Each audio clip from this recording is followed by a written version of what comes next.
जय हिंद यार बेली मित्रों, मैं fighter boy captain NJ Singh एक बार फिर से आपसे जुड़ा हूँ. Before I proceed further I want to apologise for this long gap for making this video which was primarily because of the reason that me and my family we were hit by COVID. Also, after that, I had my regular SIM checks, because of which again I was a little busy. Second thing, the announcement is that after this video, very soon I am going to come up with a video on medicals. This video will be only on medicals. We'll deep dive into medicals, have a DGC approved doctor on board, and we will ask him different questions, and any query or any doubts that you have, you can send it to me. You can send it to me either in the comments box. If you find that I have written done, or I have written in the reply that liked it, that means the point has been noted. It will be catered in that video. So anything that comes to your mind, or your friend's mind, or anybody who is around you who has doubts on the DGCA medicals, either class 2 or class 1, we'll take it up. Coming to the video per se, I have already made few videos which were at that stage, that when the video was made, the state of affairs as far as the hiring is concerned and what is the job scenario. It was very different immediately after the first wave, very different, totally opposite after the second wave. So today I am going to discuss how it is going to be for next 6 to 8 months, which means say up to March 2022. If we have a look at the present situation, at present after the second wave, the flying is picking up, and the load factor is also improving. Though the international operations have not started as yet, or have not picked up, but the domestic flying is picking up quite nicely, and as it appears, by that time the festival season comes, which is October and November. By that time we should be close to 85% of our pre-COVID flying as far as domestic flying is concerned. As far as the international flying is concerned, it is very minimal is going on as it was going on earlier, and I look at it that it will improve, but probably year end or somewhere around that time it should start improving, provided we are not hit by another disruption like the wave 2. Now, if we look at the present scenario, you can correlate this scenario with another industry which was about 5 to 7 years back, which is the telecom industry. Now, firstly, there are few similarities between the telecom industry and the aviation industry. Both are very highly investment intensive industries. Both have got long gestation period, and if we look at it, what telecom industry was about 7 years back, we had a lot of players like the Airtel, Aircel, Docomo, Reliance CDMA, and Hutch, and so many of them. Today, if we have a look at the telecom industry, we have primarily 2 players, and third one also trying to manage to keep the nose above water. Primarily we have the Jio and the Airtel, and the Vodafone Idea may be able to survive, which means that in these 5-7 years, lot of mergers, lot of acquisitions, lot of alignment of or leaving the sector has taken place. I expect similar thing will happen as far as our aviation sector is concerned. There would be some mergers. The players which are not doing well or which are weak players either will get acquired by somebody or may not be able to survive in this very competitive sectors. Now, there are 5 things which are happening or likely to happen, or which is going to happen in next about 6 to 8 months, which are going to affect our job scenario. The first thing, as I said, is the COVID. Now it depends on how the COVID hits us or how the situation stays. If we are hit by another disruption like the second wave, it would not be good for the industry at all. However, this depends on how we do the vaccination, and of course let's see that how the virus itself behaves. But one thing which comes out of the situation is, in fact after the second wave, is that the uncertainty is there. Today if an airline is doing well, it is not going to hire, or it is going to push the hiring as late as possible. Firstly, the amount of aeroplane most of the airlines have, they are not utilizing them. Even if the full utilization takes place, after that also the airlines will be little spectacle about hiring new guys, because the threat of the another wave or another disruption still looms large, which in other words means that there is kind of uncertainty over the sector, at least in certain few months, which means that hiring will be on at the back burners. The second thing which is on the cards is privatization of Air India.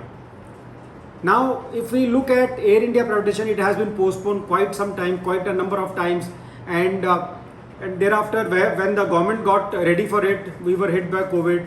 Initially, there were not many takers.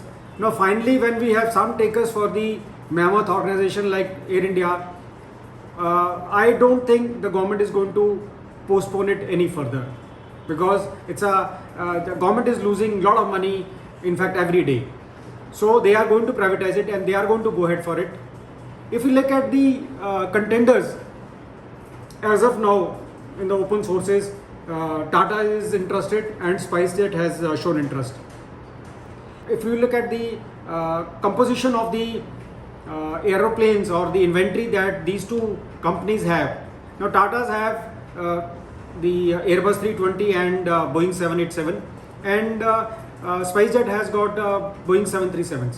So if we look at the inventory and try and correlate, it appears that I do not know. It appears that Air India will go for Tata's will go for Air India, and SpiceJet will go for Air India Express, which means that Tata's will have 3 airlines in their pocket.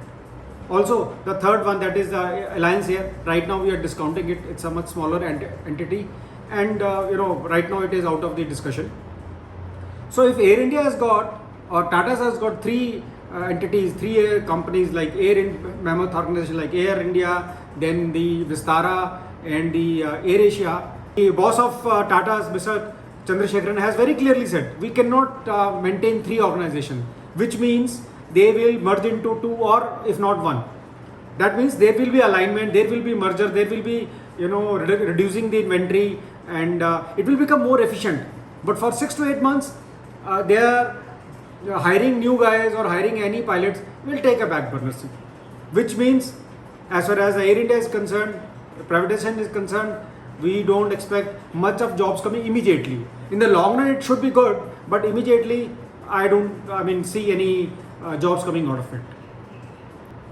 Third thing which is going to come up in next 6 to 8 months is a new airline, which is Akasa. Now Akasa is again a very promising thing. The team which has formed this airline, which is primarily is Mr. Rakesh Jhunjhunwala, who has a very sharp eye as far as the business is concerned.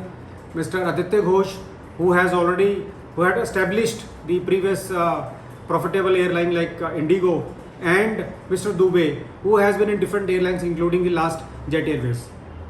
So the composition is very nice. There is amount of money there that require, and the noises which are coming out of it are also in the right direction. But the point is that by the time they become operational, it will be mid next year at least. So that means no jobs as such are likely to come up. Even if there are few jobs which come up, it will be for the experienced guys, and hardly any, or not too many. It's not going to be a big organization or entity which is going to hire pilots in bulk. So at least till March, it will be hardly any good news coming from that side as far as the pilots are concerned. However, in the long run, it is a very strong entity, likely to be, and likely to hire good amount of people. The fourth thing which is likely to happen in next 6 to 8 months is that we have seen that during the COVID period, there were few organizations, few companies who were either not paying to their pilots at all or paying very little amount. So the pilots in these organizations, these companies, the moment situation settle down, the moment established players start hiring, they will shift from those airlines into more organized or better run airlines. Which means there will, if I am a organization, if I am a company which is well established, so that means I will not look forward to new hiring, because I know that there is another airline which is weaker airline which has not been paying during the COVID. So the moment I open up, and if the fleet is same, all the more reason that people will just jump from that airline into my airline, which means that I will not be planning too forward, and I will not be in a hurry to hire. So which means that this inter airline change will lead to no fresh hiring, at least for some time. So again, nothing very good likely to come up from this sector also, or this inter airline change also. The next thing is Jet Airways is coming up, but Jet Airways is going to start with very few aeroplanes. They have already given advertisement, or at least in the social media, they've asked the people who are experienced and who were in Jet Airways earlier, they want to join them back, they must. So there is little amount of news, good news from them, but again not a big hiring at large, or not for the fresh CPLs. The last point is international operations. Now, as I said, international operations are likely to start maybe September or October, and initially it will be on the low key, and these operations only add up to the total amount of operation which take place in an organization, but not likely to affect as far as the job market is concerned. So all in all, for 6 to 8 months, because of all these 5 reasons, fresh hiring is difficult, is going to be a tough time. But the point towards which all these organizations are pointing, where the companies are indication are giving, they are becoming more efficient. Like the major airlines, they are getting the new aeroplanes, that is Airbus 320 Neo and 737 Max. So these airlines are likely to replace the less efficient aeroplanes, which means that the companies will be able to have higher margin in the coming time. But short time, nothing great, nothing much is expected. But in the long run, the promises are very good. The scenario is building up in the right direction. Economy is pointing in the right direction. The airlines are becoming more efficient, and the new airlines which are coming up are likely to be very, very efficient. So all in all, we are in the right direction. From the short term, nothing much or nothing very good is likely to happen, but in the long run, we should be doing very well. So I hope you like this video, and very soon, I said, one is a medical part, that next video would be, and there are more other topics on which I will be coming up with new videos. So till then, Jai Hind.